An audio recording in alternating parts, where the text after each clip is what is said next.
What would you say if I told you that what we're experiencing now with AI, with issues of layoffs and things like that, if it's related to a book that was written in 1865? There's this thing called the Jevons Paradox, and it's based on a book written in 1865 by a man named William Stanley Jevons from England, and he analyzed the coal industry. So at the time, this guy James Watt created a more efficient steam engine.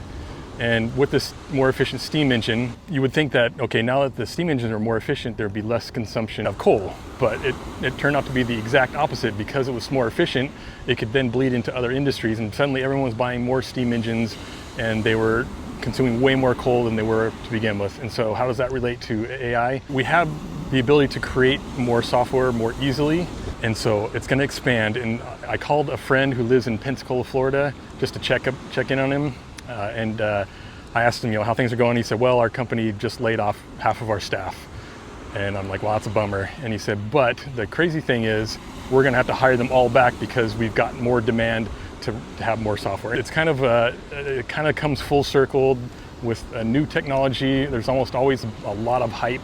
And then when things settle down, you'll realize that it's actually generating a lot more work for us. Another fun fact, at my friend's company, some non-technical people started writing software, and they weren't able to support it because it was code written by AI. So they made a rule at this company, a new policy, that if you produce any software, you have to support that software for the duration, for the lifetime of that software. Anyway, so it's definitely cut down on some non-technical people writing software. Anyways, I'm Aaron from Mako-Desk, and I've already hit the waves today, so I'm just going to hang out.